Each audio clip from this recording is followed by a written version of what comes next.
É mais do que uma entrevista, é menos do que um debate. É uma conversa com um contraditório em que, no fim, é mesmo a opinião do convidado que interessa. É um debate em que eu perco sempre. Perguntar Não Ofende é o podcast semanal assinado por mim, Daniel Oliveira, o que não faz chorar. Quase sempre sobre política, às vezes sobre coisas realmente interessantes. Ouça e subscreva em qualquer aplicação iOS, Android, Mixcloud ou no SoundCloud. Vá a patreon.com/perguntar não ofende, conheça as vantagens de ser patrono e apoie financeiramente a produção deste projeto independente.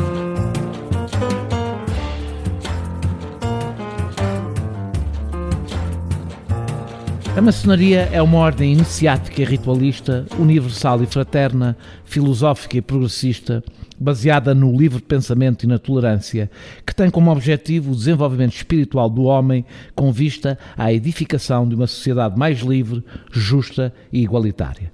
Pelo menos é assim que António Arnaud, antigo grão-mestre do Grande Oriente Lusitano, a definiu. E diz mais, que ela é pública quanto à sua existência e doutrina, discreta quanto à sua ação na sociedade, secreta quanto aos seus trabalhos em loja. Aqueles que nela se filiam consideram-se parte de uma elite moral, mas foram, ao longo da história, suspeitos de corrupção, tráfico ou subversão. As suas origens mais profundas perdem-se no tempo. A mitologia tem a construção do Templo de Salomão, que tem um papel central na simbologia maçónica como a sua origem. Certo é que é herdeira das associações de arquitetos, escultores e lavradores de pedras que construíram os templos cristãos e que ganharam um estatuto especial de pedreiros livres. Mas é no século XVIII que a maçonaria passou a ser um movimento filosófico, apostado na reconstrução do templo, que correspondia à criação de um homem novo por via de uma revolução interior. Nunca deixaram de tratar de um pouco mais do que isso. A maçonaria é decisiva na construção dos regimes políticos e sociais, na cultura e na ciência, que trouxeram o mundo ocidental até ao século XX. Em Portugal, a maçonaria terá chegado no início do século XVIII por via dos ingleses. No mundo, é impossível compreender a Revolução Francesa e Americana e o advento do mundo que hoje conhecemos, ignorando a maçonaria. Em Portugal, foram fundamentais na Revolução Liberal, na implantação da República e na construção da democracia. Fleming, Comte, Balzac, Beethoven, Byron, Churchill, Eduardo VII, Frederico II, Garibaldi, Goethe, Guilherme I, Kant, Lincoln, Montesquieu, Proudhon, Roosevelt, Allende, Saint-Martin, Bolívar, Tolstói, Voltaire, Washington, estes e muitos mais fizeram parte da maçonaria, o que quer dizer que a maçonaria esteve no centro da história política, cultural e científica ocidental nos últimos 250 anos.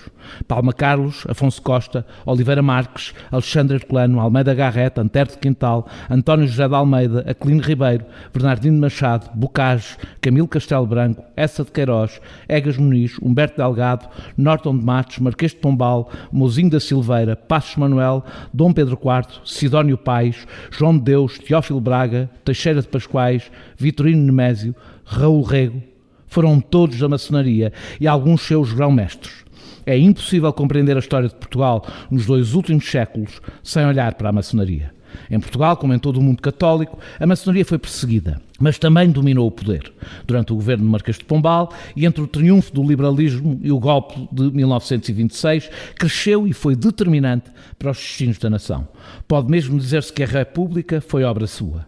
De tal forma que acabou por se fragilizar, envolvendo-se nas lutas partidárias e transformando-se numa via preferencial para qualquer oportunista ascender ao poder. Virá também desse tempo a fama que ainda hoje se lhe cola. Quando veio a ditadura, e apesar de Carmona, Cabeçadas e até o Presidente da Assembleia Nacional terem sido maçons, a repressão acabou por se abater sobre eles. A sede onde me encontro foi assaltada por forças policiais e civis, entre os quais se encontrava o jovem Marcelo Caetano. Muitos maçons foram presos e, em 1935, as sociedades secretas foram proibidas e os seus bens confiscados. Com o 25 de Abril, a maçonaria voltou à sua atividade normal e tem grande influência no PS e no PSD. Recentemente, o líder do PSD e o PAN apresentaram projetos de lei que, de uma forma ou de outra, querem obrigar os maçons a declarar a sua filiação para que conste no seu registro de interesses. O debate apaixonou o espaço mediático, mas para que não se fique com ideias feitas, é importante ir para lá do preconceito. Não sou, não fui e é altamente improvável que alguma vez venha a ser maçom. Nada sei sobre a maçonaria, a não ser das coisas que são públicas de uma organização que o é pouco. Parafraseando Fernando Pessoa, que escreveu à Assembleia Nacional quando a ditadura avançou com a ilegalização das organizações secretas, não espero que o meu convidado de hoje me dê a luz, mas qualquer coisa com a treva visível. E ninguém o pode fazer melhor do que o grão-mestre do Grande Oriente Lusitano, Fernando Lima. E o melhor lugar para ter esta conversa é onde estou, na sede da mais antiga obediência maçónica portuguesa, que para o ano fará 220 anos. Começaremos esta conversa com uma parte mais pedagógica, deixando para o fim o debate mais polémico. Muito obrigado por ter aceitado. Muito obrigado eu. Este meu convite. Contei aqui toscamente a história da maçonaria e vou-lhe pedir o impossível. Se me pode resumir de forma rigorosa e o mais curta possível, as duas coisas em simultâneo, as origens e a evolução da maçonaria. É genericamente falando. Sim, claro, não temos tempo para mais. Não, como dizes bem, tem que ser uma síntese, e a síntese é feita naturalmente naquilo que se chama a maçonaria especulativa, que terá tido a sua origem em 24 de junho de 1717 em Inglaterra. É uma data, 24 de junho, peço desculpa, 24 de junho de 1717, onde 4 lojas em Londres se juntaram depois daquelas guerras civis todas inglesas, e também na sequência da guerra dos 30 anos, se juntaram e fizeram a primeira grande loja maçónica.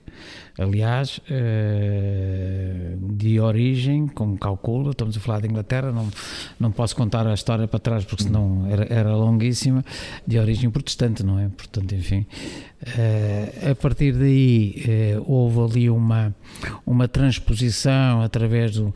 Mas a origem anterior, disse bem, são os construtores dos templos, por assim dizer. Pois, isso, enfim, é a origem... É uma origem, há duas teses a esse respeito. Há quem diga que seja as velhas lojas operativas que construíram as catedrais e os palácios, etc. E depois, quando deixou de haver construção para isso, começaram a aceitar pessoas externas, que no fundo é por isso que até inclusivamente há um rito que se chama rito escocês antigo, e aceito porque aceitavam, enfim, que não propriamente membros operativos das catedrais. Portanto, há duas teses. Há a tese de que é uma continuação nesta lógica, mas também há a tese de que o Sr. Newton, o Sr. Ashmole, o Sr. Desaguliers, enfim, todos de uma sociedade científica inglesa chamada Royal Society, enfim, daí o iluminismo ou o pré-iluminismo em inglês, que no fundo tudo isto foram buscar, pediram de empréstimo, passa a expressão, enfim, às lojas de construtores da Idade Média para criar toda esta simbologia. Mas seja qual for, enfim, as origens, e não tão definitivamente, enfim, os grandes historiadores ainda não conseguiram lá chegar, seja qual for a nossa data, digamos, da maçonaria especulativa, repito, é 24 de junho de 1717, nascida em Londres, nascida em Inglaterra, com influências escocesas, enfim, a história aí também poderia ser longa, e depois veio para o continente europeu, enfim, através do exílio dos Stuarts. Enfim, se recordar da história inglesa, os Stuarts a dada altura vieram para a França, Saint-Germain-en-Laye, e aí, portanto, enfim, a maçonaria inglesa, passa a expressão, estou a ser muito sintético, não é? Claro. Passou a ter influências mais continentais, e isso teve muita importância na sua evolução futura. Porque a grande loja de Inglaterra achava e continua a achar-se, aliás, podemos depois falar sobre isso, sobre, enfim, a legítima, mais pura, mais correta, bom, e como deve calcular, no continente e os franceses tornou-se mais afrancesada, mais intelectual, mais rebelde, enfim, e portanto com uma influência iluminista europeia muito maior. Estamos a falar dos Voltaire, dos Rousseau, dos Montesquieu, enfim, simplificar, podemos ser mais progressista. Mais progressista, pronto, enfim, iluminista. Portanto, foi este tronco duplo, digamos assim, que depois influenciou, digamos, todas as diversas maçonarias, porque eu gosto de dizer que, quando se fala em maçonaria, eu às vezes pergunto qual delas. Enfim, também iremos qual delas. E qual foi a relevância da maçonaria? Eu falei aqui de algumas coisas. a relevância da maçonaria na história portuguesa dos 2 últimos séculos? Não, a relevância da maçonaria foi... a maçonaria maçons, não é? Porque enfim, houve sempre várias tendências maçónicas, foi grande, não é? A maior delas todas, talvez aqui vale a pena, porque este ano está-se a comemorar isso, e como no ano passado foi na Revolução de 1820, portanto, é preciso não esquecer em 1817 o Gomes Freire de Andrade, enfim, é preciso não esquecer todo o Sinédrio, é preciso não esquecer a Revolução Liberal de 1820, tudo isso, eu não digo que seja a obra integral dos maçons, porque a dada altura, mas a influência de todos os maçons nessas revoluções foi muito importante, depois de todas as lutas civis miguelistas, todos os Cabrais, todo o século XIX, na República, naturalmente, aquele templo que viu lá em cima, por exemplo. Nós tivemos a fazer uma visita antes. Tivemos a fazer uma visita. Diz-se, é comprovado historicamente, que em junho de 1910 reuniu ali o Comitê Republicano, reuniu ali alguns membros da maçonaria e, portanto, enfim, não quero chegar ao ponto de dizer que combinaram aí fazer o 5 de outubro, mas foi certamente, enfim, um arranque, ou pelo menos, enfim, uma conjugação de vontades importante para o grupo da monarquia. Não é excessivo dizer que a República foi uma obra da maçonaria, quer dizer, foi mais do que isso, mas a maçonaria teve um papel absolutamente central. Mas teve um papel importante. Basta, aliás, ver a quantidade de figuras fundamentais da República, grande parte deles eram maçons. É verdade. E depois disso, eu falei do período da ditadura, foi aqui um hiato. Sim, em que a maçonaria passou à clandestinidade. Mas não teve propriamente muita relevância na clandestinidade. Ou seja, o PCP passou para a clandestinidade e, como sabe, manteve uma grande atividade. A maçonaria não. Aliás, deve ser contrariamente, vou dizer uma coisa que se calhar os historiadores nem todos sufragam, mas enfim, estou a falar pelo meu conhecimento.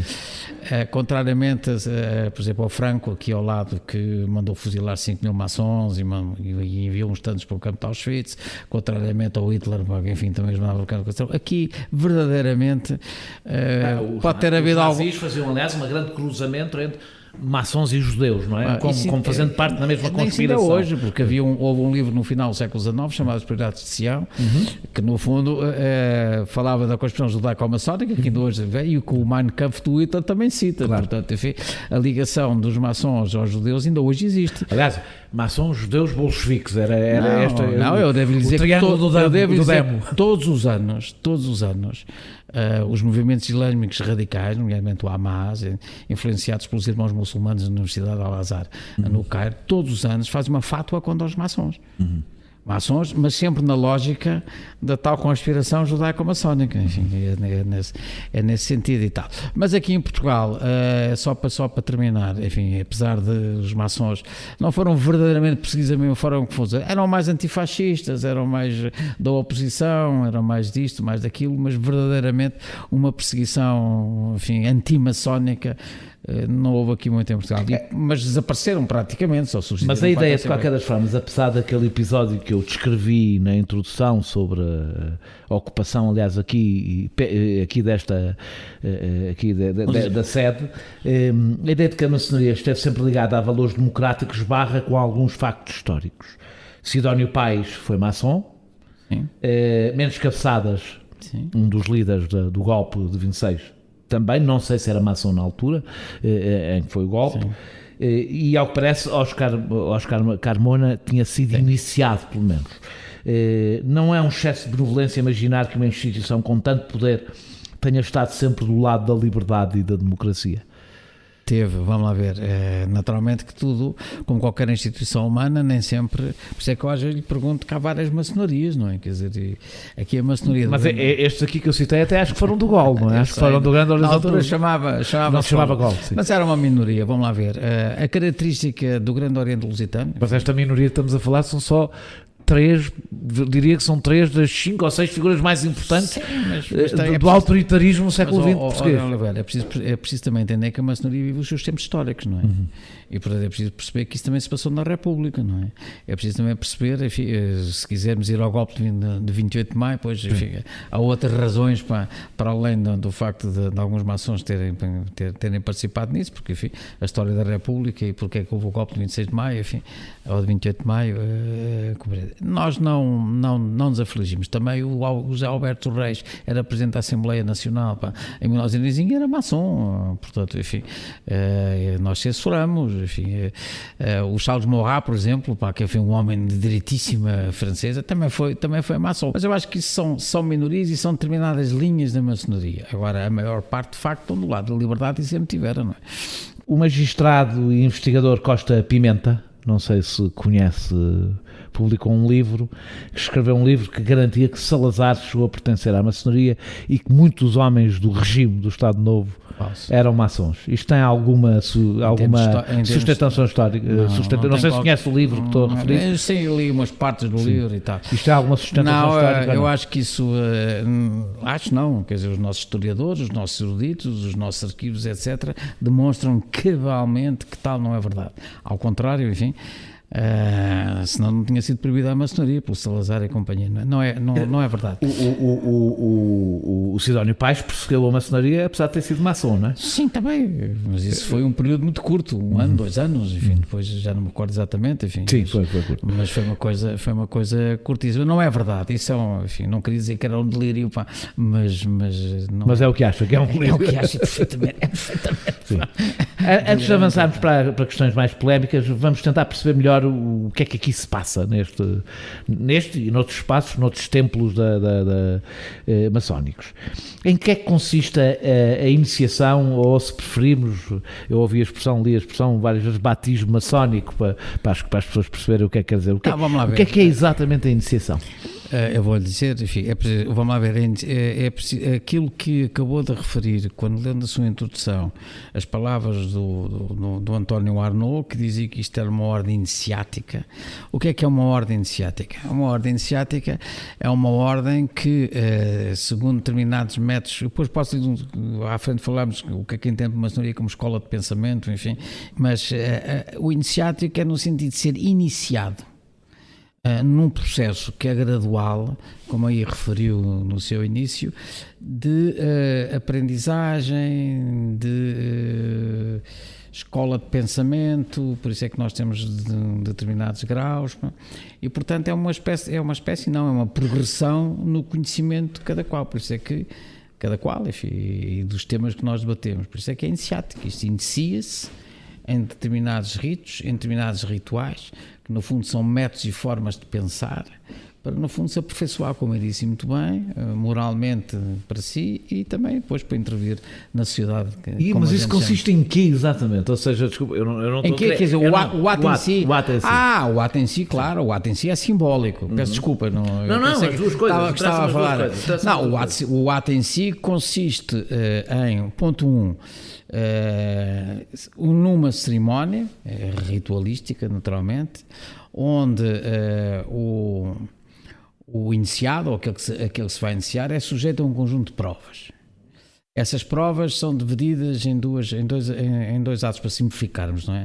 Há um ato que é de perguntas, para se perceber se o candidato como se dizia antigamente, é um homem livre e de bons costumes.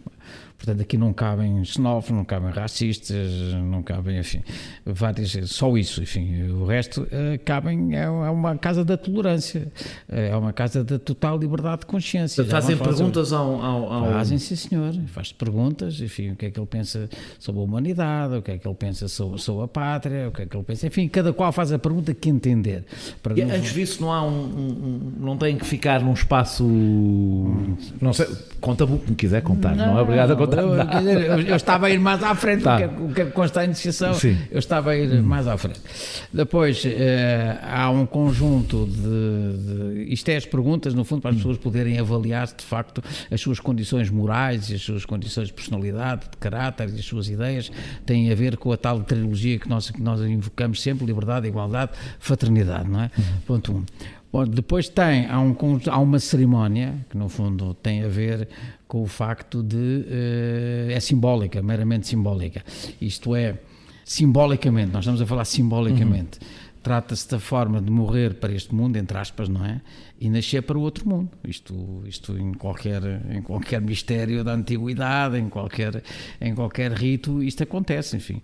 E portanto a cerimónia que se faz, exatamente passar deste mundo turbulento, passa a expressão, deste mundo caótico, para um mundo onde se vai, passa a expressão, eu estou a dizer entre parênteses, renascer para iniciar um processo de, como há pouco citou, da reconstrução do templo, que no fundo também é simbólico, isto é, de ir adquirindo cada vez mais, enfim, qualidades morais e, na realidade, quase as organizações de alguma forma têm e isso. todas, isto não faz muito longe. Sim. Também citou o batismo, outras coisas, enfim, isso não é muito longe e tal. Agora falou de uma coisa que eu realmente, enfim, claro que antes de entrar nesta cerimónia, era isso que queria referir, os candidatos têm uma sala, enfim, um espaço de recolhimento onde rememoram, passa a expressão, enfim, para ser mais fácil toda a sua vida passada, neste aspecto simbólico, para depois serem iniciados limpos. Mas por escrito ou não, para si próprio? Justamente, há 500 mil livros. Vamos lá ver, eu costumo dizer que a maçonaria é mais escrutinaada do mundo. Eu sei, mas nós estamos também a falar para pessoas que não conhecem nada da maçonaria, ou a não ser as polémicas. É um espaço de reflexão, é um espaço de saber se as pessoas efetivamente querem ou não querem. E já recusaram pessoas da maçonaria? Muitas vezes. É frequente? Eu não digo que seja frequente todos os dias, mas muitas vezes, porque vamos lá ver, a entrada de um maçom em loja, agora estou a falar das lojas, porque eles são propostos nas lojas, não é? Antes de ser iniciado. Quantas lojas é que há em Portugal? No Grande Oriente dos só estou a falar de Golas, não estou a falar do resto. 104 lojas. 104. Espalhadas pelo país. Espalhadas pelo país, pelas ilhas, uma em Cabo Verde e outra em Macau. Tem templos. A de Cabo Verde está ligada ao golpe. Está. E tem templos, tem espaços próprios, portanto não... Não tenho nenhuma ideia de quantos membros é que tem o golpe. Se eu tenho ideia de quantos membros tem, 2.600 neste momento. Vamos lá ver, não estou a dizer que estão registados 2.600, ativos podem ser 2.000, 2.100, enfim, também temos pessoas que... nem sempre depois aparecem. O que é que são os trabalhos? Exatamente o que é que... Os trabalhos foi aquilo que qualquer livro diz, no fundo, são sessões à porta fechada, tem uma abertura ritualística, no sentido apenas para dizer que está aberta a sessão, com determinados termos rituais, que também estão em milhares de livros para dizer como é que é. Depois tem uma parte puramente administrativa, que é a leitura das atas, o que se passou nas sessões anteriores, a correspondência que foi recebida, estou a falar de uma sessão de loja, não é? E depois a seguir há sempre aquilo que nós chamamos de uma prancha, que no fundo é a leitura de um trabalho, que por alguém, que o venerável das lojas, enfim, que é quem dirige os trabalhos das lojas, indica ou se propõe. Trabalhos esses que são os mais variados possíveis, desde temas perfeitamente societários, seja o que for, sobre saúde, sobre educação, sobre as novas tecnologias, seja o que for, até naturalmente há outras lojas com outro tipo de idiosincrasia que podem ser mais esotéricas, mais espiritualistas, enfim, no fundo, o Grande Oriente, eu falo sempre o Grande Oriente Lusitano, porque não gosto de falar de outras obediências maçónicas, que eu sei que tem outro tipo de idiosincrasia, mas isto aqui é uma espiritualidade laica. Mas quando, por exemplo, falam de políticas de saúde, coisas desse género, os partidos, por exemplo, fazem esses debates, mas fazem esses debates com um objetivo, não é?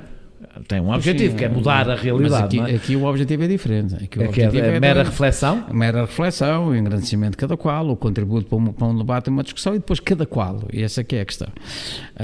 O Grande Oriente Lusitano, como a maior parte das maçonarias, não tem expressão orgânica coletiva na sociedade, contrariamente ao que eles possam pensar.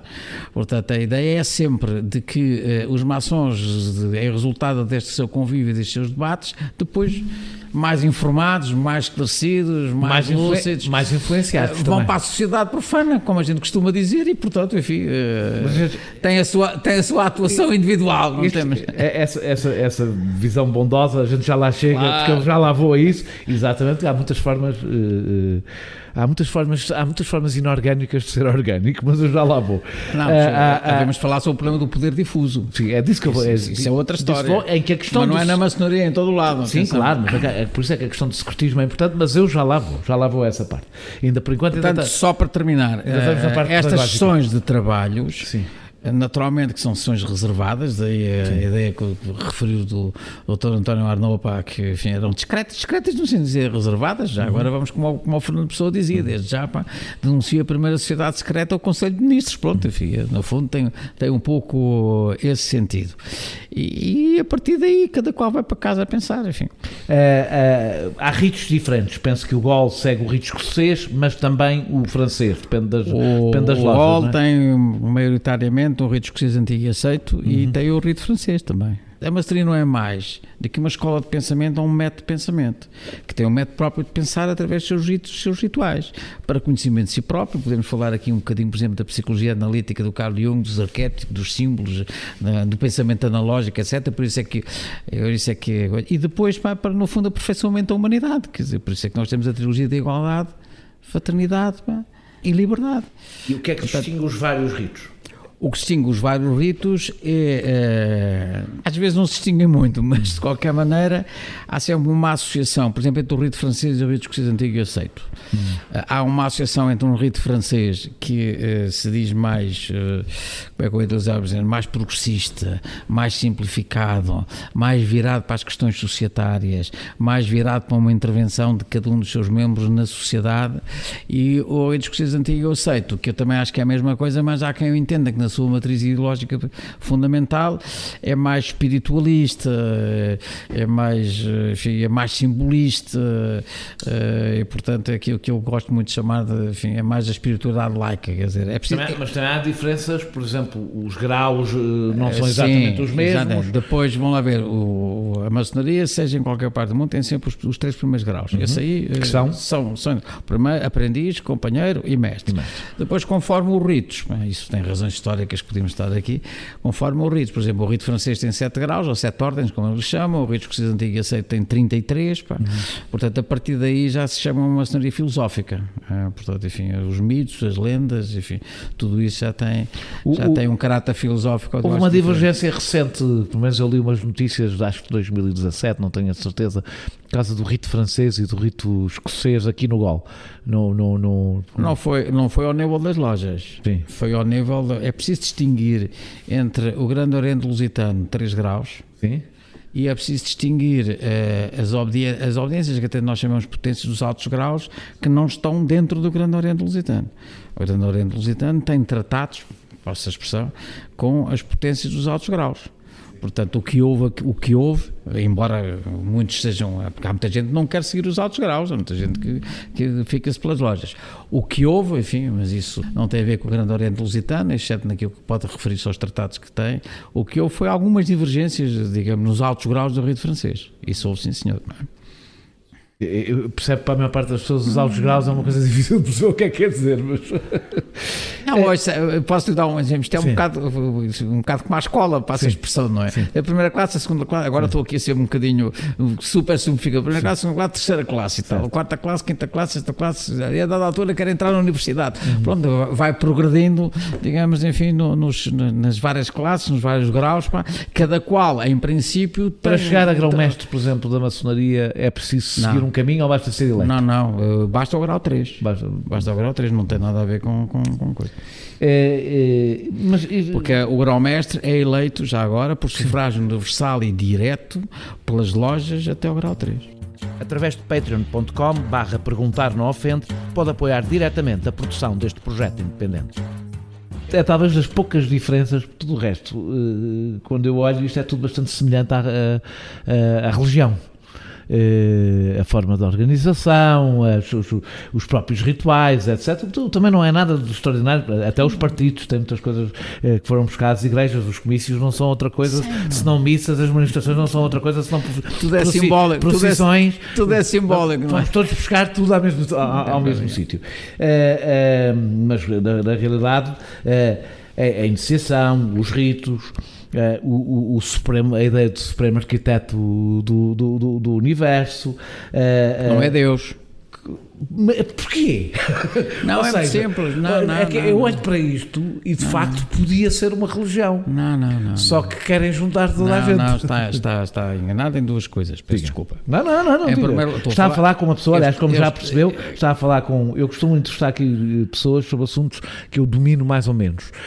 A maçonaria sabe que o princípio, estou bem longe o princípio fundamental, a diferença, a grande diferença, em termos doutrinais, quer que diga assim, entre uma religião e uma ação do Grande Oriente Lusitano é que aqui tem um princípio que é a liberdade absoluta de consciência. Não há dogmas rigorosamente nenhum.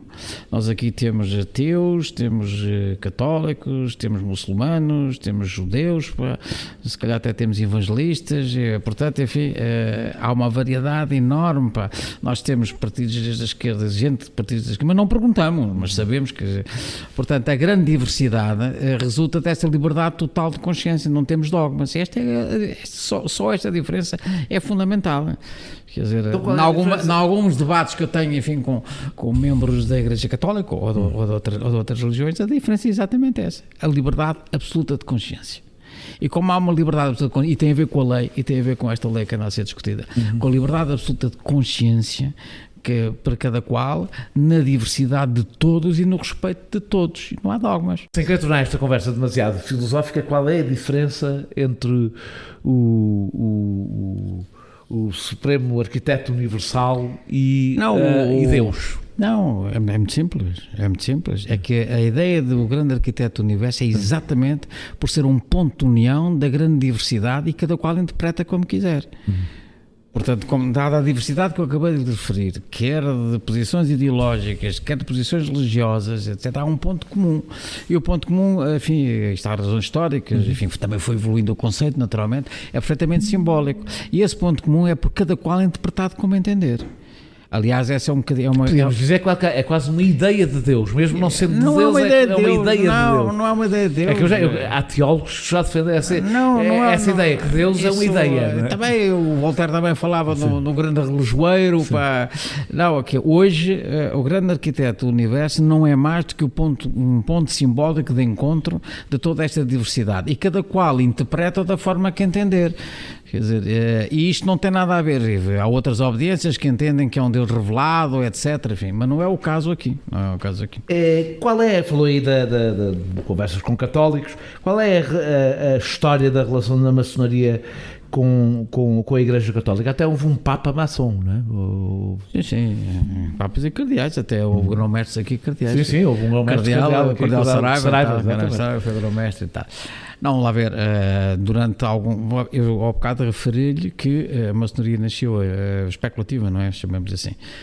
Nasceu em Inglaterra e imediatamente em 1738 o Papa, não vamos aqui falar de questões familiares, porque houve umas questões, enfim, mais prosaicas sobre isso, mas o Papa, através de uma bula chamada Iniminente, condenou a maçonaria. Aliás, antes disso, os calvinistas na Holanda, que é uma das coisas que, uma vez o padre Anselmo Borges, num debate que teve comigo, ficou um bocado espantado, antes da Igreja Católica condenar a maçonaria, através dessa bula do Papa Iniminente,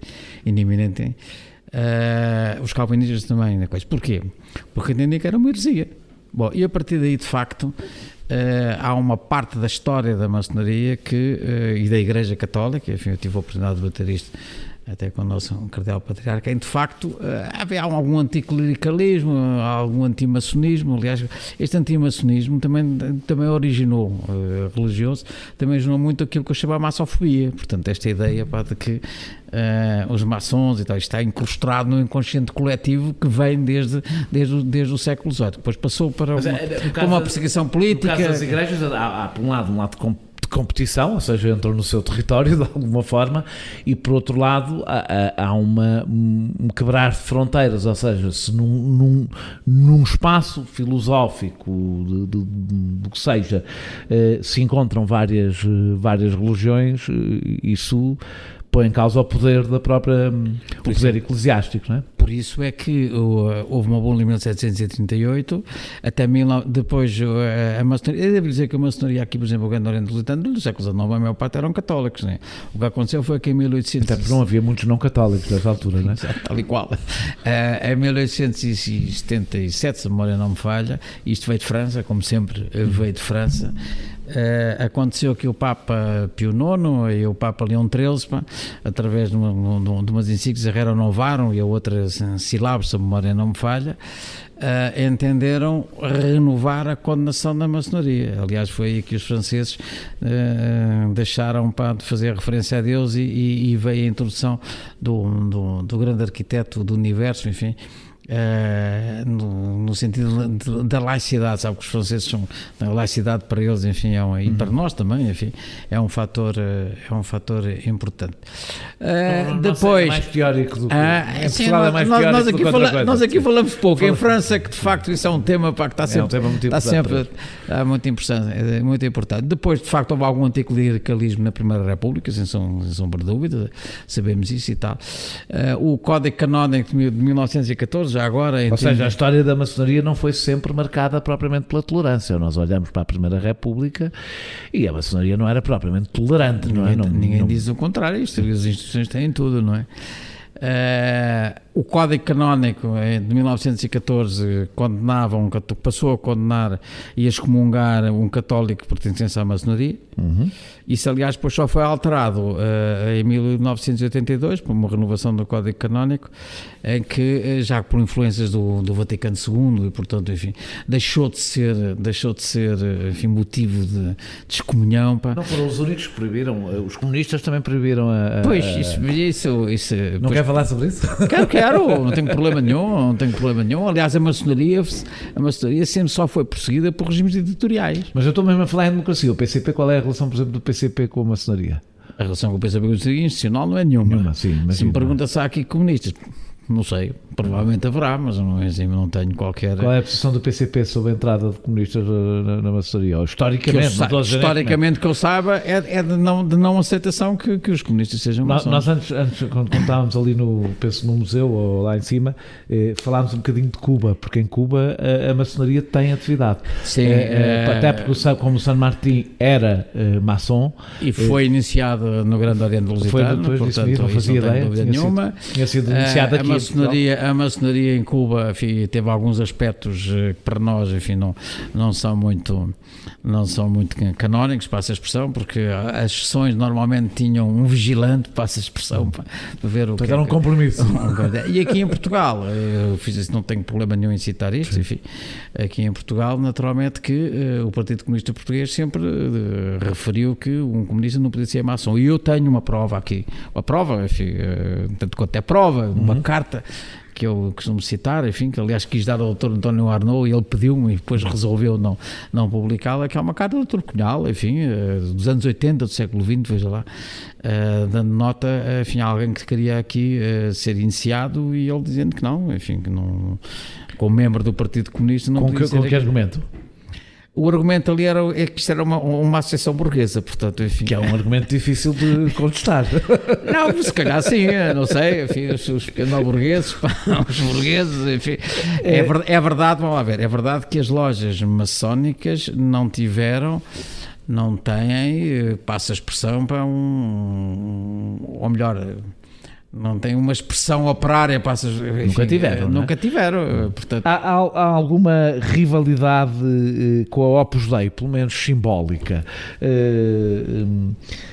Ou essa rivalidade é só construída de fora por serem duas organizações que são apresentadas como espelho uma da outra? Ou seja, a Opus Dei conservadora, ligada à Igreja, mas duas organizações discretas ou secretas, como queres chamar. Como é que a gente costuma dizer? É um mito urbano. É um mito urbano. Naturalmente que o Opus Dei, por razões, enfim, que acabámos de citar, porque são católicos, porque naturalmente se calhar acham que não, o Sr. Escrivá de Balaguer, na sua obra entendia que a maçonaria, enfim... agora, não há, digamos, acicatamente, eu acho que é um mito urbano. Claro que há diferenças doutrinais, há diferenças dogmáticas. Mas percebe porque é que há uma tendência para pôr as duas? É que são são talvez as mais duas importantes organizações secretas ou discretas, como lhe quiser chamar, que existem em Portugal. Mas é que eu acho que a maçonaria aqui, este Grande Oriente Lusitano, não é secreto nem discreto. Essa é que é a nossa grande divergência. O que é muito difícil de explicar, mas a gente pode ir falar do antimaçonismo. A gente pode ir falar do antimaçonismo e da maçofobia. Essa é que é a minha grande divergência. Agora deixe-me só dizer-lhe uma coisa, que isto é importante. Doutrinalmente, e eu já tive essa conversa com cardeais, inclusivamente, a nossa grande diferença é aquela que eu referi ao bocado. é que hoje a relação entre a maçonaria e a Igreja é uma relação normalizada, passa a expressão. Já não há aquelas lutas anticlericais ou antimaçónicas. Enfim. A maçonaria foi profundamente anticlerical, acho que pode... Sim, eu já lhe disse há pouco, nos tempos da República. Hoje não, hoje a situação é coisa. Agora há uma diferença doutrinal e até foi medido por altas figuras da Igreja em Portugal. A nossa diferença é que nós somos dogmáticos no sentido dos dogmas da Igreja, e vocês são indiferentistas e relativistas. Assume a ideia de que é indiferentista ou pelo menos relativista. Não, isto é a ideia que há altas figuras da Igreja. Mas assume essa ideia. A minha ideia é a contrária. Nós temos a liberdade de consciência total e, portanto, cada qual tem os seus valores, as suas convicções e respeita o outro nos seus valores e nas suas convicções. Esta é que é a matriz do Grande Oriente Lusitano. O GOL pertence à obediência liberal ou, segundo os mais tradicionalistas, à obediência irregular? Para mim não há obediências irregulares ou regulares. Imagina que não, por isso é que eu disse segundo os mais tradicionalistas, não disse nem para mim nem para si. Pode-me explicar quais são as diferenças entre a obediência regular, tradicional ou de via sagrada? Estou a utilizar as várias expressões que podem ser utilizadas, mais presente no mundo anglo-saxónico, e a irregular laico-liberal, usa o termo que quiser, mais presente na Europa continental. O que é que as distingue? Não, os distingue são bem conhecidos. Vamos lá ver. A maçonaria anglo-saxónica ou regular, enfim, já agora por comodidade não admite, acha que é a dona, passa a expressão, da pureza do que são verdadeiramente os princípios maçónicos, e por isso, inclusivamente, em 1929 publicou o que eles chamam landmarks, portanto, enfim, os princípios fundamentais, que se baseiam, e essa é a grande diferença. Primeiro, para pertencer a essa maçonaria é preciso acreditar-se num Deus revelado. Que não é o caso, ou seja, vocês aceitam ateus e agnosticos. Já lhe disse o que é que significa o Supremo Conselho. Ponto 1. Ponto 2. Contrariamente às maçonarias liberais e aqui, aceitamos a iniciação das mulheres, convivemos com as mulheres, trabalhamos conjuntamente com as mulheres, e a maçonaria regular não aceita a iniciação das mulheres. Estas são duas diferenças fundamentais. Entendi uma coisa. Mas são duas diferenças fundamentais. Deixa-me agarrar-me a essa história das mulheres, eu ia falar isso mais à frente, mas faço já. Há uma maçonaria feminina que foi incentivada e que o Grande Oriente Lusitano ajudou. E que faz parte do GOL ou não? Faz parte do, não faz parte do GOL. Mas na verdade faz parte do GOL, mas o GOL, eu depois posso explicar, foi o... Mas a maçonaria não é mista, ou seja, vocês não somos mistos. Vocês não são como são... Não somos mistos. Vocês são como eram os colégios antes do 25 de Abril, os homens e as mulheres estão separados. Não seja assim. As mulheres iam para a escola. Não seja tão assim. Estou a ser provocador. Olha, há de ler aqui alguns livros sobre o que é a maçonaria feminina em Portugal. Quem, no fundo, ajudou a criar a maçonaria feminina em Portugal, reconhecendo o direito às mulheres serem exatamente iguais e terem a sua maçonaria, foram elementos do GOL. Mas eu não estou a discutir isso. Sei. E depois... Acabou de explicar que essa é uma das diferenças em relação à obediência anglo-saxónica. A minha pergunta é: porque é que não têm, como em todas as outras organizações, as vossas lojas, indiferentes a ser homens ou mulheres? Porque é uma questão de tradição. Gramestrinas, não sei se é assim que se diz. É uma questão de tradição, mas de aceitação de tudo. Mas sabe que é isso que a Igreja diz também, que é uma questão de tradição, e provavelmente também dizem a obediência anglo-saxónica também diz que é uma questão de tradição. Mas há uma diferença. Se quer ir por aí, é que aqui entra a gramestra da Grande Loja Feminina, entram os membros da Grande Loja Feminina, a gente convive e trabalha nas sessões de trabalho, convivemos. Eu vou muitas vezes à Grande Loja Feminina de Portugal. Mas estão separados porquê? Por questões apenas de tradição. As tradições, a maçonaria também serve para isso. Não para ver se calhar historicamente um dia vamos lá chegar, agora somos perfeitamente abertos. Mas percebe que mais uma vez há aqui uma relação, parece, com a Igreja. A Igreja é a única razão por não tem mulheres padres, é uma questão de tradição. E um dia lá chegará. E a pergunta é porque é que não chegam já? Mas estão desfasados do resto da sociedade. Há uma diferença. É que a Igreja não aceita as mulheres padres e a gente aceita as mulheres maçonas. Não tem problema nenhum. E tanto aceitamos que vêm aqui e trabalham conjuntamente connosco. Portanto, há uma diferença grande, desculpe lá. Mas não fizeram o caminho que o resto da sociedade fez, que é homens e mulheres, da mesma maneira que vocês, seria inaceitável se vocês tivessem lojas para negros e lojas para brancos. É uma coisa que não caberia na cabeça de ninguém, mesmo que fosse tradicional. Nos Estados Unidos isso acontece, não sabe, não é? portanto, poderiam já ter vencido também essa separação, que é uma separação anacrónica. A história vai resolver esse problema. Agora que somos verdadeiramente liberais e temos este convívio permanente entre uns e outros, não tenho dúvida nenhuma. E quem construiu... Acha que esse caminho vai ser feito? O tempo vai resolver isso, tanto mais que nós estamos sempre juntos. E repito, quem ajudou a construir a maçonaria feminina em Portugal. Agora eu queria fazer uma sugestão ao Daniel Oliveira. Perguntasse a grande loja feminina de Portugal se elas querem ser mistas. Mas isso não há, sabe que uma coisa não impede a outra. Não, estou a brincar, isto é uma brincadeira. Em Portugal também temos, portanto, voltando um bocadinho à história das obediências, também temos desde 1985 a obediência inglesa, representada pela grande loja regular de Portugal. Que peso é que esta grande loja tem? Eu sei que está a falar de uma loja... Não, sei que não está a falar temos que ser verdadeiros. Como sabe, isso foi uma cisão aqui do Grande Oriente Lusitano.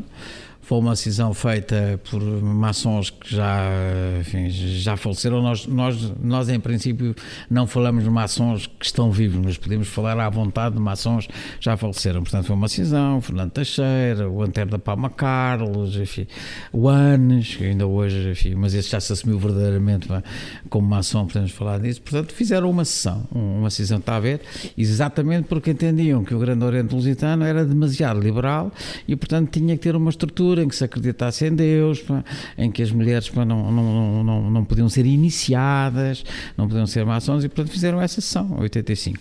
Bom, depois mais tarde isto tiveram a ver com os brasileiros, e depois mais tarde constituíram-se a obediência, e depois foram reconhecidos, cá está, reconhecidos por a grande loja de Inglaterra, que acha que é a dona, e portanto ela acha que tem o direito de reconhecer quem é maçom, e tem o direito de não reconhecer quem é maçom, de acordo com os princípios daqueles landmarks que há pouco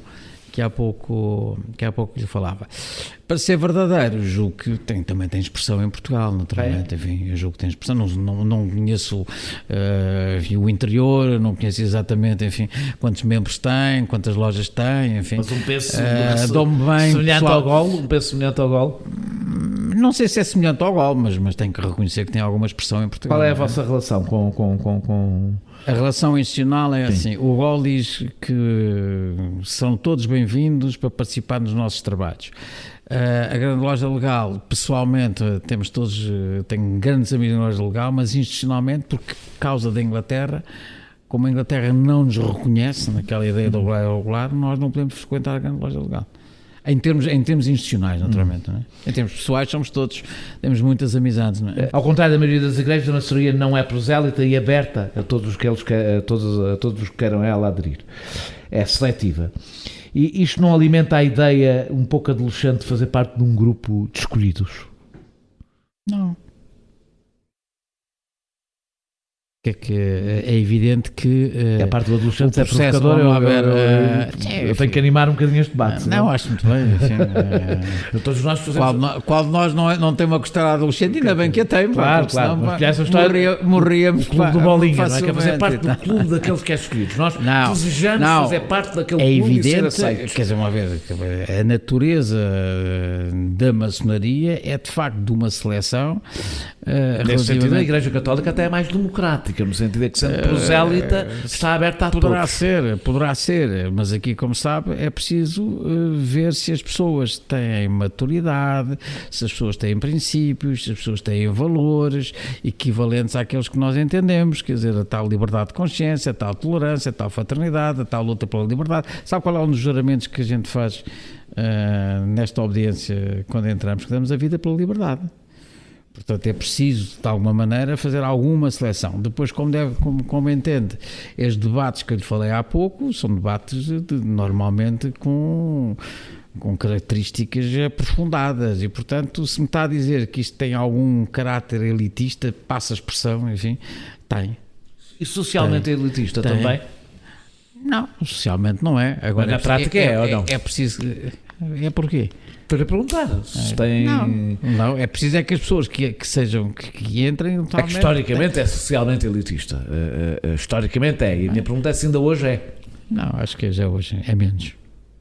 Sei e percebo o que está a dizer. Acho que hoje é menos.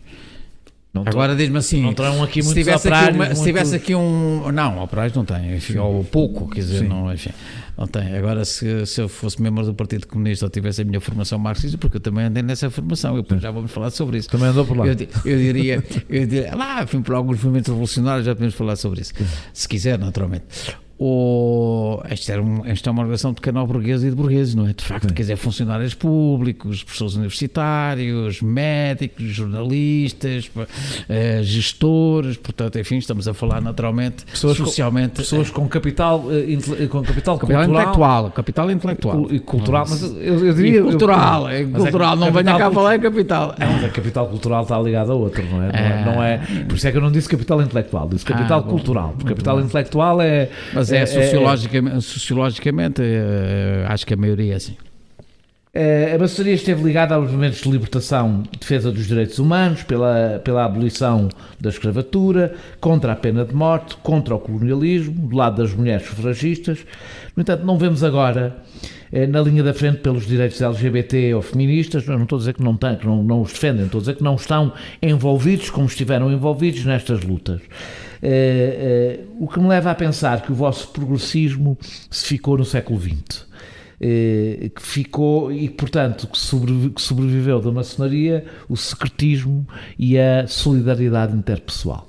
Eu não sei se percebe o que é que eu estou a querer dizer com isto. Ou seja, a maçonaria foi relevante, como vimos aqui na história, para os grandes saltos históricos progressistas, por exemplo, de Portugal. Não está envolvida nos saltos históricos que existem. Está a falar hoje. Dos movimentos LGBT, são esses. Mas sabe que é um dos mais importantes. Mas quem é que lhe disse aqui que nós aqui não debatemos esses problemas? Quem é que disse aqui que nós já não tivemos aqui problemas de género e de transexuais ou transgéneros aqui dentro? Aqui dentro sim, a minha pergunta é se tem um papel central nesse combate. Quem é que lhe diz assim que nós aqui não debatemos sistematicamente a alteração do paradigma civilizacional que está correndo? Vamos lá ver, a maior parte de nós aqui pensa que o modelo e o sistema, agora eu não quero ser político nem quero estar a entrar na política, mas quase impossível, não é? É quase impossível, mas todos nós sabemos que o modelo civilizacional, que tem prevalecido até agora, não quero entrar em velocidade, mas esgotou-se. A maior parte dos problemas que o mundo tem é porque este é aquilo que se chama neoliberalismo, que eu acho que não é neoliberalismo, é outra coisa, porque o liberalismo também tem outras características, mas no fundo é um modelo que se esgotou. Nós estamos a mudar de paradigma civilizacional, e se calhar o paradigma civilizacional passa, como eu vou dizer, por essas questões de género, transgénero, mas passa por outras coisas que nós batemos aqui profundamente, o transhumanismo, o pós-humanismo, as nanotecnologias, biotecnologias, as questões do ambiente, etc. E a minha pergunta é se tem temos aqui gente que na sociedade está na ponta disto tudo. Agora, nós não somos orgânicos nessa matéria. Eu percebi. Também não eram quando houve um movimento sufragista, também não eram quando houve um movimento pela abolição da escravatura, pelos direitos humanos, etc. No entanto, todos reconhecemos que a maçonaria teve um papel central nesses combates. Ninguém hoje olha para a maçonaria e pensa que a maçonaria tem um papel central nos novos debates progressistas que se fazem na sociedade. Por isso Quem é que criou o Serviço Nacional de Saúde em Portugal? Eu disse os novos, esse tem 50 anos. Mas as maturações históricas não se fazem instantaneamente. Sim. Eu estou-lhe a dizer que aqui nós debatemos e aprofundamos os temas de mudança de paradigma civilizacional. Estamos na vanguarda da questão, basta ver aí o que foi o nosso congresso, de algumas coisas da bioética, na discussão dos problemas ambientais, que agora não, enfim, torno a referir no problema do pós-humanismo, do humanismo, das biotecnologias, da nanotecnologia. Portanto, não concorda com a ideia das computadorizações, portanto não concordo nada. Agora, com a ideia que a maçonaria é uma instituição anacrónica, não concorda com essa ideia? Claro, não estaria nela, com certeza. Não estaria aqui. Ao contrário. Às vezes podia estar. Eu às vezes apetece-me estar em organizações anacrónicas. Eu também gosto de ser rebelde, mas aqui não. Posso não estar bem no meu tempo e querer fazer parte de uma organização anacrónica. A maçonaria é um espaço de sociabilidade. As pessoas têm, enfim, já que está a intelectualizar um bocadinho este debate, a maçonaria é um espaço de sociabilidade. Repito. Onde nas lojas, onde nos seus debates, e às vezes os debates são públicos, onde os mais diversos temas e o respeito pelas posições de cada um é inteiro, e isso é que nos enriquece. Se quiser, vou-lhe dizer dois filósofos. Vou-lhe falar do Gadamer, portanto, que era um grande filósofo da hermenêutica, no fundo, que a propósito até do simbolismo e tudo isso, enfim, e do Paul Ricard, quer dizer, portanto, e vou-lhe falar noutros, já falei ao bocado da Escola Crítica de Frankfurt, que ela está muito ligada às questões, a questões marxistas e tal, que no fundo tudo isto é um espaço de sociabilidade, onde nós nos encontramos e reconhecemos no outro. O que nós entendemos é que não há pessoas isoladas, há riqueza entre uns e outros na diversidade e na troca das suas opiniões. Aliás, se quiserem intelectualizar um bocadinho mais isto, há um filósofo judeu, que é o Levinas, que dizia que a gente só é alguém quando reconhece no olhar do outro, não é? Portanto, é um pouco, isto é a maçonaria no seu espaço de sociabilidade. Claro que isto é um pouco difícil de encontrar de explicar na espuma dos dias, enfim, nas primeiras páginas dos jornais, no antimaçonismo, na massofobia, na teoria do bode expiatório. Já agora vamos falar na teoria do bode expiatório, porque assim como há o antissemitismo, que é do bode expiatório, também há o antimaçonismo, que é do bode expiatório. Essa teoria também está. Sociedades angustiadas, sociedades meio perdidas, modelos esgotados, mudanças de paradigmas civilizacionais, é preciso encontrar bodes expiatórios. E acha que isso... E como há 300 anos, a maçonaria também é bode expiatório sempre que acontece alguma coisa, portanto, como aos judeus, se calhar como aos ciganos, ou como às minorias étnicas, portanto, é isso.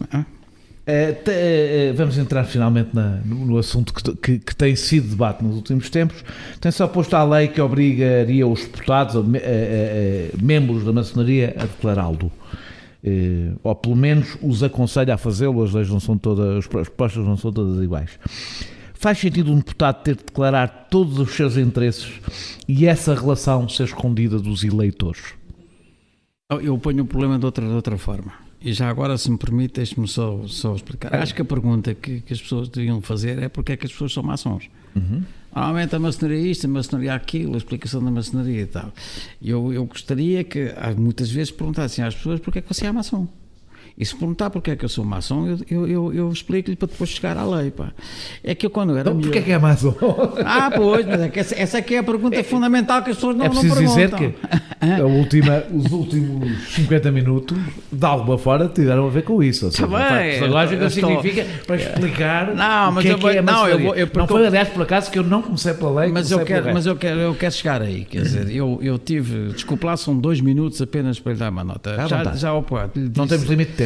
Que, quando eu era jovem estudante, tive uma influência muito grande de um maçom e de um comunista.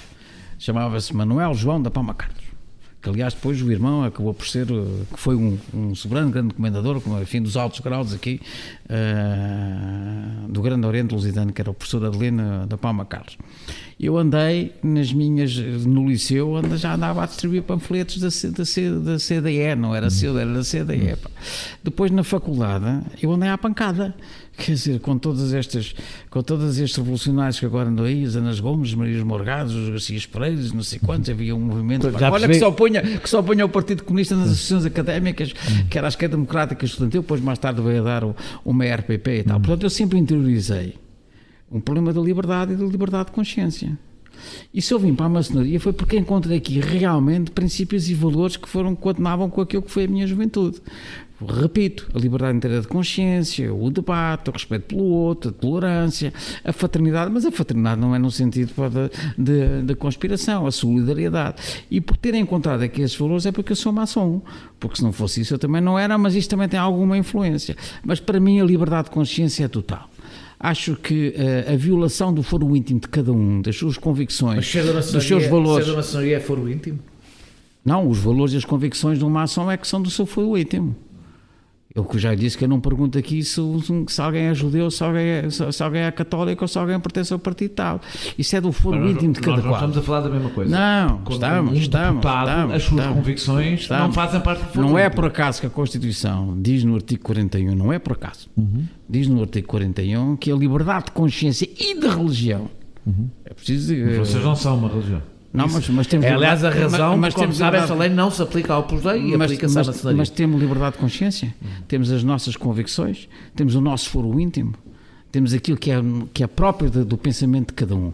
E acho que não é um problema de altos cargos ou não cargos, acho que isso é uma violação da reserva da identidade privada e do foro íntimo de cada qual. E é uma intromissão de liberdade de consciência que a dada altura, sabe o que é que me faz lembrar, Daniel? Mal a comparado, evidente, mal a comparado, que era uma coisa que dizer. Um dos maiores desgostos que eu tive na minha vida foi que tinha um professor de literatura no liceu, que era um homem notável, que deixou de ser professor porque teve que assinar queria que assinasse uma declaração a dizer que não era do Partido Comunista. Foi para o Colégio Moderno, onde aliás depois eu pus os meus filhos a estudar. Portanto, esta violação permanente da intimidade de cada um e das suas convicções assusta-me. Faz-me lembrar aquele poema do Brecht, não é? Quer dizer, quando foram buscar não sei quantos, não era comigo, não tá. Quando foram buscar não sei quantos, não era comigo. Isto é uma porta de abertura. Isto é uma porta de abertura perigosíssima, relativamente às liberdades e às garantias de cada qual. E, portanto, quando a gente abre uma portinha aqui, há uma portinha ali. Para mim é um problema das minhas convicções íntimas, seja com cargo público ou não seja com cargo público. Mas deixe-me só dizer-lhe isto, é que também é a partir da presunção da culpabilidade das pessoas. Não, quando é a presunção da culpabilidade das pessoas, quer dizer, ele é maçom, portanto, cuidado que é suspeito. Quando os deputados são obrigados, e são obrigados a declarar várias coisas, não quer dizer que as coisas que eles declaram... Mas porquê é que a sua espiritualidade, porque isto é uma espiritualidade lá que há de ser obrigada a ser... Porque há a convicção de que isto é mais do que uma espiritualidade. Alguém pode perguntar a alguém qual é a sua fé em termos constitucionais? Não pode? Mas isto não é uma religião nem uma igreja. Não pode, mas é a liberdade de consciência. Por isso é que o artigo 41 fala em consciência. Eu posso continuar porque agora ainda vamos ficar aqui nisto um bocadinho de tempo. Não acha que não dizer publicamente esta filiação alimenta as especulações e a própria ideia, os fantasmas que se constroem sobre a maçonaria? Olá, eu sou a Raquel Marinho e pode ouvir o meu podcast de poesia associado ao Perguntar Não Ofende em opoemaensinacair.pt. Como António Arnaud, que foi o meu mestre nestas coisas todas, eu acho que todos os maçons se deviam assumir. Mas não têm que ser obrigadas. Eu, pessoalmente, acho que todos os maçons se deviam assumir como tal. Já disse isto. E porquê é que há tantos que não inúmeras fazem? vezes. E porquê é que há tantos que não fazem? Sabe porquê? Porque ainda há uma... Vamos agora falar do antimaçonismo e da maçofobia. Porque ainda há na sociedade um preconceito relativamente à maçonaria que leva a haver discriminações. Quer dizer, eu tenho essa experiência. Sabe que as pessoas têm exatamente a convicção contrária. Que ser da maçonaria é uma coisa que dá acesso a lugares. Está completamente enganada. Há veridíssimos maçons que ao longo da sua vida foram prejudicados por serem maçons. Porque é um label que se lançou e este tipo de leis ajuda a fazer isso, que, enfim, maldosamente, eu agora estou aqui a dizer maldosamente, é utilizado por alguns para discriminar. Eu não vou aqui dar exemplos, mas a minha experiência de alguns anos aqui, e até como grão-mestre, que conheço veríssimos casos, foi exatamente discriminação por serem maçons. Portanto, isto só acicata. Este tipo de leis, desse ponto de vista, só se cata a discriminação relativamente aos maçons. Mas num tempo em que se exige mais transparência ao poder político e aos negócios, não é anacrónico manter uma organização que tem estas características de base? Olha que não há muito mais. Porque eu já lhe disse que a maçonaria... Os católicos não têm que dizer que são católicos, mas não há nada nas igrejas que convida ao secretismo. Nada. Desculpe, mas aqui também não. Nem toda... Mas eu posso entrar numa igreja à vontade a qualquer momento. Mas não posso ir assistir... Não posso ir assistir aos vossos trabalhos, coisa que posso fazer em qualquer missa, não é? Entre na que quiser. Mas também não pode ir à conferência episcopal, nem aos conclaves dos papas, nem coisas que eu valha. Os vossos trabalhos não são reuniões de direção de uma organização, são o vosso trabalho comum, não é? Portanto, vocês têm templos fechados, ao contrário de religiões, não é?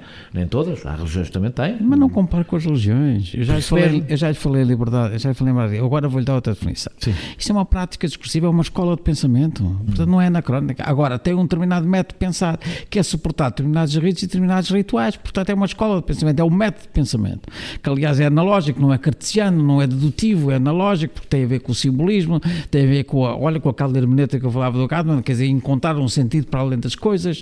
Quer dizer, aquilo que podíamos dizer agora não é de uma forma esotérica, quer dizer, o sentido escondido por trás das coisas, dos símbolos. Isso acontece na sociedade em tudo mais, não é por acaso que eu estou aqui com gravata ou sem gravata, mas houve muitos anos que usava a gravata, era simbólico, tinha que parecer um senhor muito importante, enfim, muito bem comportadinho, com gravata, enfim, na sociedade, tudo na sociedade é simbólico. Portanto, isto é uma prática discursiva, torno a repetir, que é uma escola de pensamento, um método de pensamento sustentado em determinados ritos e rituais que no fundo são simbólicos e profundamente humanistas, que a gente ainda não falou do humanismo. Portanto, quer dizer, não vejo que seja anacrónico, ao contrário. Quer dizer, eu não digo eu não estava. Estou-lhe a dizer que eu falo sempre do Grande Oriente Lusitano. Atenção, é preciso. E, portanto, torno a repetir, isto é um método e uma escola de pensamento baseada em ritos e rituais, exatamente para aquilo que acabou de referir que o Dr. António Arnaud dizia, iniciática, humanista, progressista... Pois, então vou citar exatamente o António Arnaud. António Arnaud, num livro bastante pedagógico, que aliás aconselho, de introdução à maçonaria, aconselho para quem não aconselho evidentemente para quem sabe a coisa, conhece a maçonaria, mas para quem saiba muito pouco, porque é um livro essencialmente pedagógico para as pessoas perceberem o que é a maçonaria, e ajudou-me bastante para esta entrevista. Diz que a maçonaria não intervém nem deve intervir como tal na vida política. A sua influência manifesta-se apenas indiretamente através da ação individual e exemplo dos seus filiados, aquilo que falámos há pouco. Já lhe referi isso, não é? Ou seja, esta filiação é relevante na ação política. Isto seria mais uma razão para a filiação ser conhecida. Ou seja, eu consigo compreender exatamente isto e não dou a isto uma leitura conspirativa. Muitas organizações têm exatamente essa característica, as pessoas não sendo orgânica a sua intervenção, ela é por influência, por exemplo, etc. E não é por isso relevante nós sabermos que aquela pessoa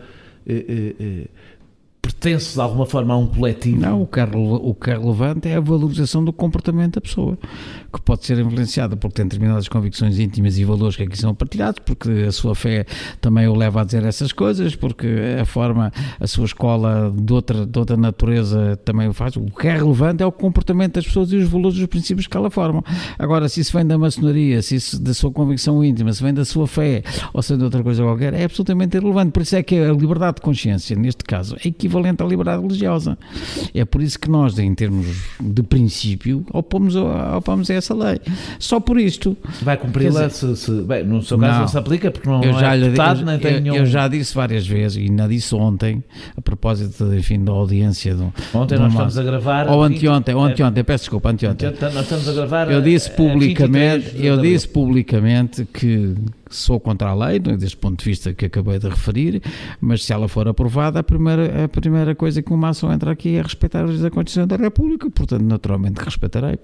Há um juramento também de não revelar os segredos e mistérios maçónicos. Mas não se fica por aqui. Na iniciação, prometem não revelar sem licença superior o que virem ou ouvirem nas assembleias maçónicas. Isto não confirma a ideia de secretismo. Não, isto é simbólico.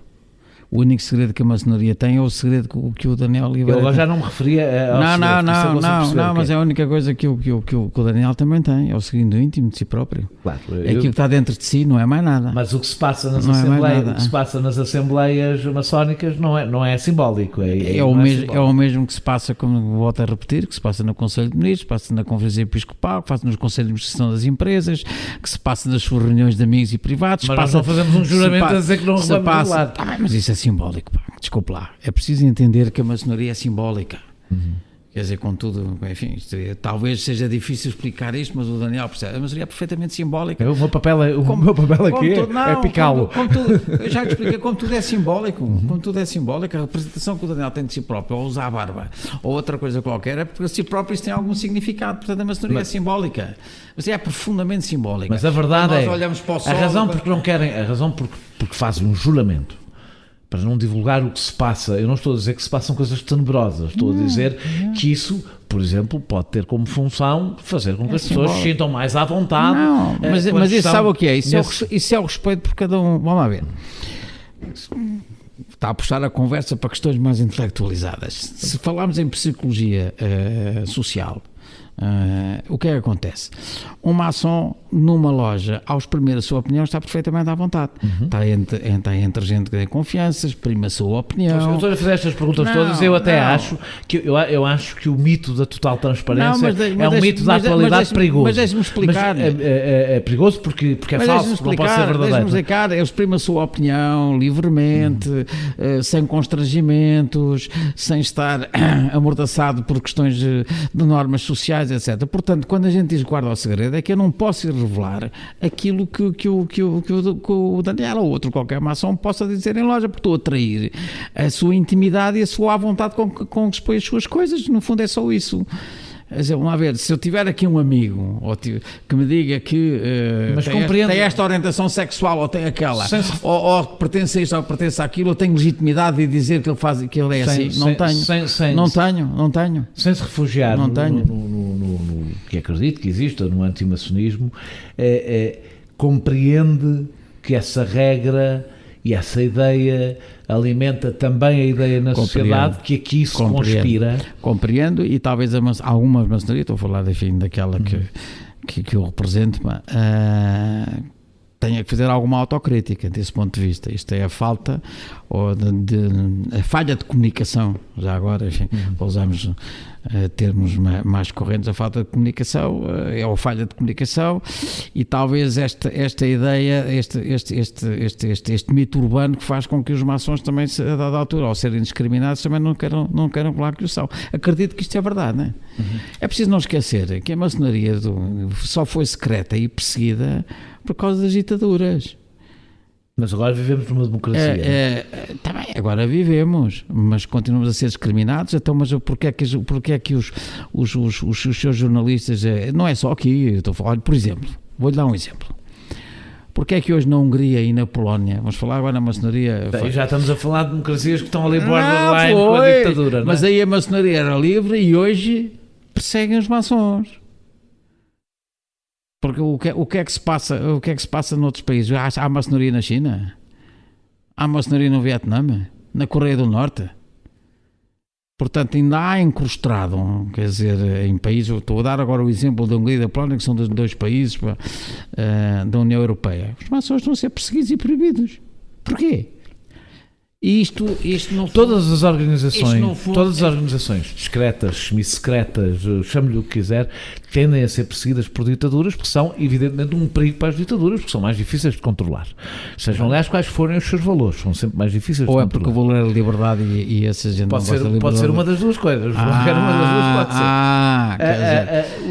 Mas o secretismo não dá um certo encanto à maçonaria, não sente isso? Que há muitas pessoas que vêm para a maçonaria também por parte do secretismo. Provavelmente. Não é bem o secretismo. É fazer parte de uma coisa que não sabe o que é que se passa. Eu acho que aí está equivocado. Não é um problema do secretismo. Há pessoas que se encantam com aquilo que é o esoterismo. Também não vamos negar. Vamos ver, a maçonaria e os ritos maçónicos, aí vaza toda uma cultura ocidental que podemos dizer que é judaico-cristã. Vamos lá ver, os nossos valores aqui são judaico-cristãos. Vamos lá ver todos os nossos mitos. A maçonaria não é forte fora do mundo judaico-cristão. Não, ao contrário, todos os nossos mitos e todas as nossas lendas, etc. É tudo baseado na Bíblia, tudo baseado, enfim, é claramente influenciado por uma cultura judaico-cristã. Algo que se misturou ao longo dos séculos, algumas influências alquimistas, algumas influências rosacrucianas, algumas influências, enfim, deste tipo esotérico. E, portanto, o encanto para muita gente da maçonaria vem daí. Vem do simbolismo, vem de um certo esoterismo, vem de uma certa compreensão, enfim, para além daquilo que é visível aos olhos de cada um. Não tem nada a ver com o secretismo. Eu não estou a dizer que seja o meu sentido na maçonaria, mas há muito maçom que se encanta por isso. Não é pelo secretismo. Há outros grupos de influência e solidariedade. Que é um fator de liberdade, diga-se, porque eu reconheço que o esoterismo é uma forma do nosso pensamento fugir de um certo racionalismo. Já agora podemos discutir. Vai ter mais dificuldade em convencer-me disso. Mas quer discutir isso. Pode ser uma falha. Não. Quer discutir a psicologia analítica do Carl Jung comigo, para relativamente ao simbolismo e aos arquétipos no inconsciente coletivo. Se quiser, podemos discutir. Acho que já não vamos ter tempo. Se calhar vai lá e até percebe o encanto das pessoas. Há outros grupos de influência e solidariedade entre pares, mais informais, que acabam por funcionar como lobbies. Por exemplo, as pessoas que andaram no colégio militar. É uma coisa comum, ou seja, mas isto está no seu currículo. Ou seja, os lobbies muitas vezes formam-se de forma informal, não é porque as pessoas queiram fazer lobby, não é porque as pessoas se juntem para fazer lobby, é porque todas as organizações criam relações de solidariedade interpessoal e até de maior conhecimento entre as pessoas que depois têm reflexos nas pessoas que são nomeadas, tanto no mundo do Estado como no mundo privado, etc. É o poder difuso das instituições e das organizações. Isso não é uma característica da maçonaria. Uma característica, dei aqui o exemplo, parece mais assim evidente, até porque andam com o pino para exatamente a cultura. Mas este é muito evidente, o colégio militar, que cria relações de solidariedade, mas está no currículo. Ou seja, nós sabemos. Se de repente olharmos para um gabinete e virmos todas aquelas pessoas que são do colégio militar, nós percebemos que houve ali uma relação de solidariedade interpessoal que foi... Mas isso significa que é para o mal? Não significa que é bom ou para o mal, significa que é escrutinável. Eu posso ver, podem estar num gabinete pessoas que são só da maçonaria, eu não tenho como saber. Está a partir do pressuposto que alguma coisa de grave se pode passar nessa reunião. O escrutínio não tem que partir do princípio que as coisas acontecem que são más. Tem que partir do princípio, como em tudo que é humano, podem ser boas ou podem ser más. A minha questão é... Eu não tenho filiação partidária. Certo. Posso dizer exatamente o mesmo para uma comissão conselhia de um partido, numa comissão distrital de um partido, e, no entanto, numa reunião partidária, exatamente a mesma coisa. Está no currículo das pessoas. Eu sei que aquela pessoa, eu olho para a Ana Gomes, para o Durão Barroso e para mais não sei quantas pessoas, e sei, por exemplo, que eles vieram todos do mesmo partido, do MRPP. Sei, e que isso, neste caso, parece não ter criado grandes relações de solidariedade, não é questão, mas... Muitas vezes, aliás, nós na história de Portugal, muitas vezes olhamos para pessoas e percebemos que elas vieram todas do mesmo sítio, ou vieram todas de Angola, encontramos isso imenso na sociedade. A maçonaria não nos permite nós olharmos e percebermos que não, estas pessoas vêm todas do mesmo sítio que é a maçonaria. É daí que vem as relações de solidariedade. Portanto, isso torna-se menos escrutinável, permitindo, aliás, mais teorias da conspiração. Já lhe dei a minha explicação sobre isso. Acho que não tem o sentido que querem dar. Há bocado referia essa ideia da conspiração, essa ideia, de alguns, enfim, da ideia de que haver o grupo que pressupostamente por ser um grupo com afinidade, não vamos naturalmente negar isso, não é? Até a ideia de tráfico, há uma presunção de culpabilidade, de que naturalmente estão conspirando para qualquer coisa. Sabe, todas as organizações secretas alimentam... Mas não é secreto isto. Isto é uma espiritualidade laica. É que o senhor não quer perceber isso. Se eu lhe perguntar, o Manel é da maçonaria, a não ser que o Manel autorize, não me responde. Respeita a consciência dele. Como também tenho amigos que são LGBTBs de lá, e de várias coisas, e também não digo. Não é uma pertença. Não é uma pertença. Não é um valor. Não é uma organização. É um valor, é uma convicção. É uma convicção. Não é uma organização chamada LGBT. Portanto, as pessoas podem... Não é uma organização. Então a ILGA o que é? Diga-me lá. A ILGA é. Então, mas é suposto eu saber quem é que são as pessoas da ILGA, porque isso é uma organização. E ser homossexual até pode não ser para convicção. Um homossexual pode ser homofóbico até. O ser da ILGA é fazer parte de uma organização e é normal, aliás, que eu saiba, quer dizer, não tenho que publicar. Isso não tenho é que perguntar se é ou não é. O preconceito em relação à maçonaria era que desenvolvia atividades subversivas. Tenho a ideia que o preconceito que existia em relação à maçonaria era, aliás, como os judeus, como os bolcheviques, etc., que desenvolviam atividades subversivas. Começou por ser uma heresia religiosa. Pronto, está bem. Mas isso marcou, agora, em sociedades católicas marcou profundamente. Mas o antimaçonismo agora baseia-se numa ideia oposta. Não é que desenvolvem atividades subversivas, é que fazem parte, são eu agora estou a falar mesmo do antimaçonismo, pronto, que fazem parte do pilar caduco do regime e não tanto de que desenvolvem atividades subversivas. Não é essa a sensação que tem do discurso antimaçónico. É o prolongamento no inconsciente coletivo de 300 anos de que isto, no fundo, tem um caráter, enfim, conspirativo contra a liberdade, porque foi sempre assim que as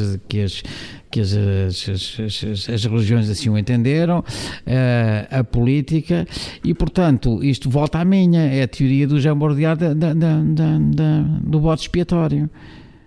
Quer dizer, volta à sociedades em paradigma civilizacional, angustiadas, com algum sentido, com alguma dificuldade em encontrar rumo, que esgotaram um determinado sistema social e económico, e a dada altura é preciso encontrar bodes expiatórios. Acha que é isso que o Rui Rio está a fazer? Não, isso desculpa lá, eu acho que isso é um aproveitamento para partidário, para uma luta interna. Quer dizer, acho que é só isso. Pessoalmente acho que sim, eu também não conheço exatamente as razões, agora acho inacreditável que o Dr. Rui Rio, a quem eu convidei para fazer um debate, quer dizer, olha, cá está a haver a discriminação da maçonaria, dizer que os seus adversários são maçons para poder, no fundo, fazer uma campanha interna eleitoral. Acho isso uma coisa inacreditável. Se foi como Fernando Pessoa se pôs, do deputado que propôs a proibição da maçonaria, que Rui Rio, como a maioria dos antimaçons, é totalmente desconhecedor deste assunto. Estou a citar Fernando Pessoa. Acho que sim. Acho que sim. Acho que não está bem informado. Tanto não está bem informado porque está rodeado de maçons. Aliás, houve um maçom que, quando foi aquele debate, enfim, eu até o convidei, enfim, ele não teve a delicadeza de nunca me responder, vamos debater publicamente esse problema da maçonaria. Houve um maçom que está ao lado dele, que tem muita importância no PSD, ao qual ele tem muita confiança, e que até veio declarar que sim, senhor, que era maçom. Então não acha que o Rui Rio seja propriamente serviu-se de um argumento real, desculpa a expressão, para questões internas partidárias. Como é que reagiu às denúncias feitas pelo Lobo Xavier de que clientes perseguidos e extorquidos por uma rede maçónica que vai da política à justiça? Escrevi uma carta à Sra. Procuradora-Geral da República. Não contra o Dr. Lobo Xavier, atenção, não contra o Dr. Lobo Xavier, quer dizer...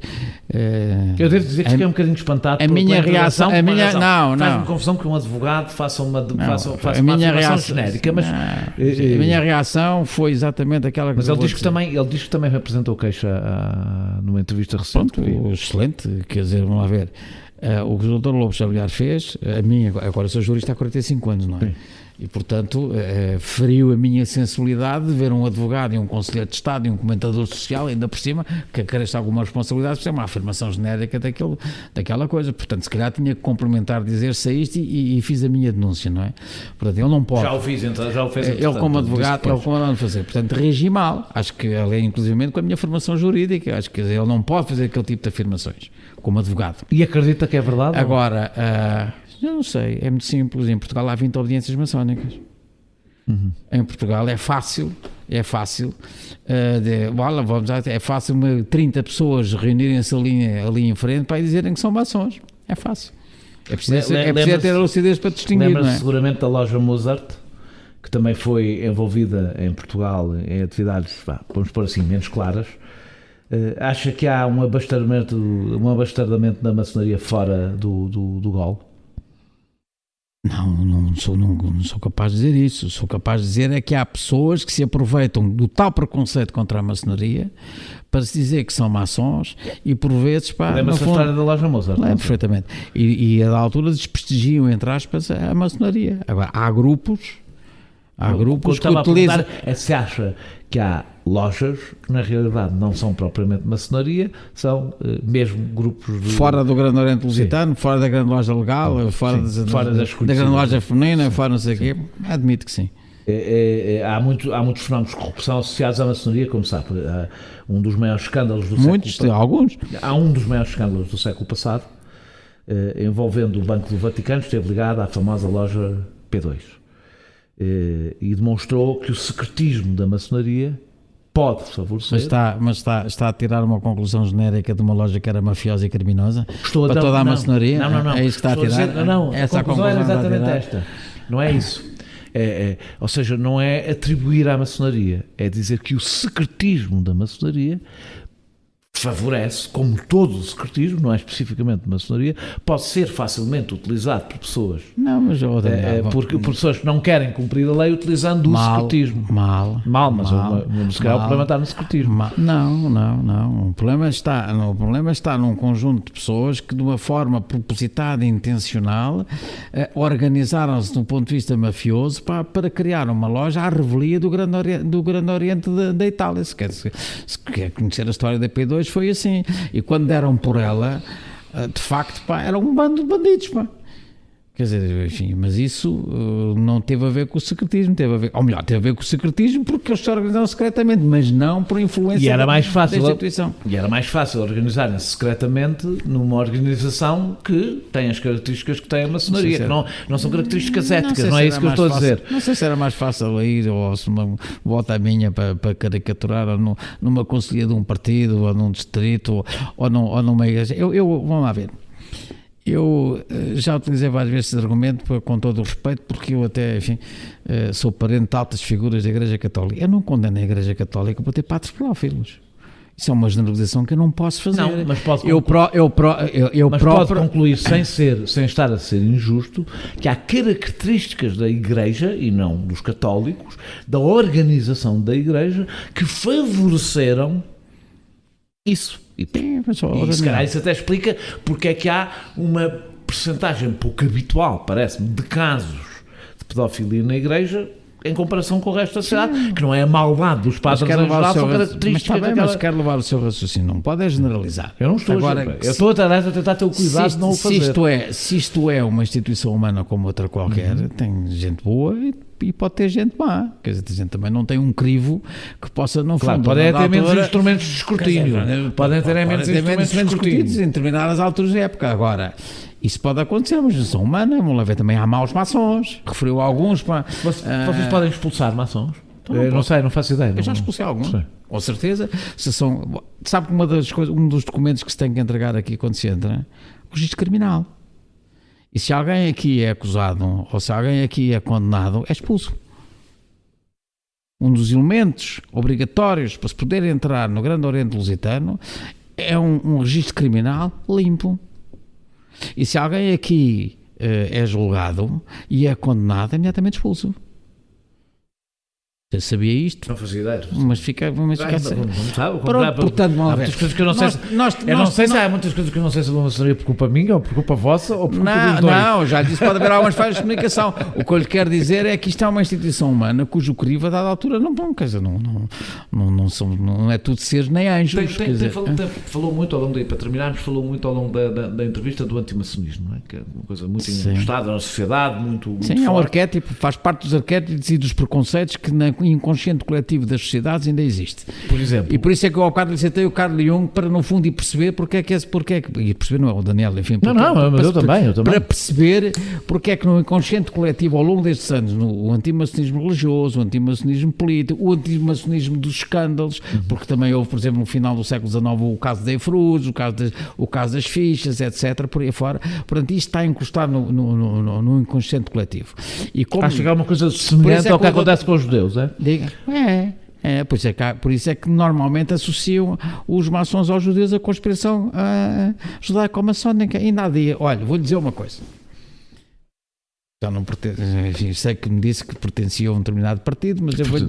Pertencia? Não é secreto, eu fui tantas vezes... Mas vou-lhe dizer, nos anos 80 e tal, nos anos 90, acho eu vi um editorial no jornal Avante, falando da conspiração judaico-maçónica.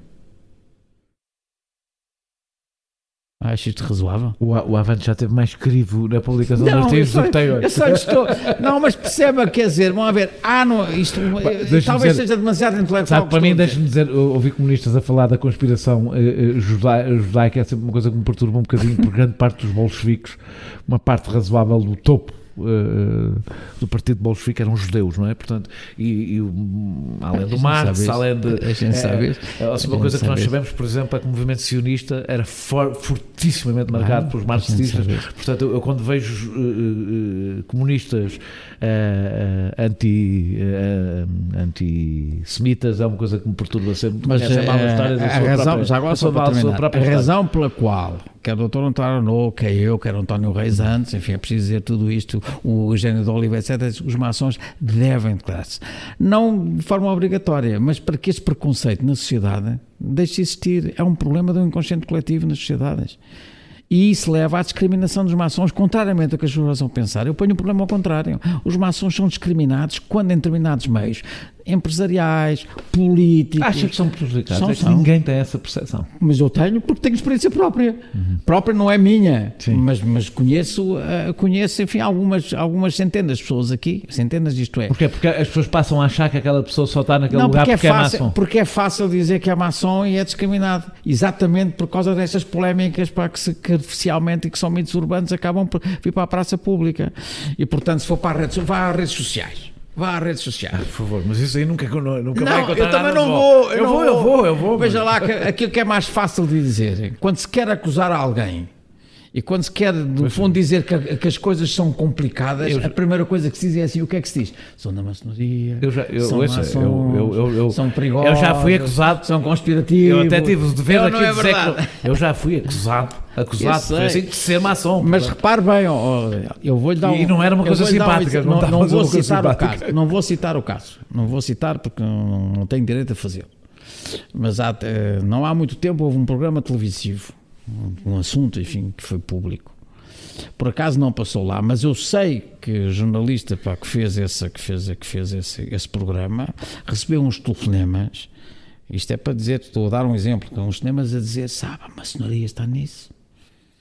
É um preconceito. E por isso os maçons da altura têm medo de dizer que são maçons. Agora estamos a falar no corriqueiro social. Acredito que é assim. Vá às redes sociais e veja lá, pá. Quer dizer, sempre que há qualquer coisa e se quer acusar alguém de algum pecado, é maçom. Muitas vezes judeu, muitas vezes outra etnia. É o contrário, Daniel. É o contrário. E isso é que me custa às vezes ver. Isto é, quer dizer, como sei, a ver, o Dr. Pacheco Pereira no outro dia acusava-me, pá, num debate que tive na televisão, que eu era ingênuo, pá, que eu vivia, pá, na pureza dos princípios e dos valores e tal.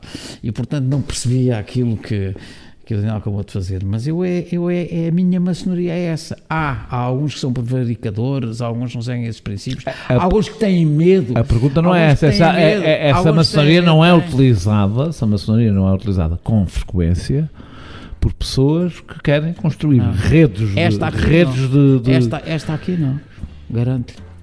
Esta aqui não. Agora, que a gente cria amizades, que a gente cria grupos, que as pessoas têm simpatia umas pelas outras, sério, mas isso acontece em todas as organizações, começando pelo Colégio Militar, não é? Não quer dizer que sejam malandros, não é? Muito obrigado por ter aceitado este meu convite. Eu que agradeço. Nós regressamos brevemente com outro convidado.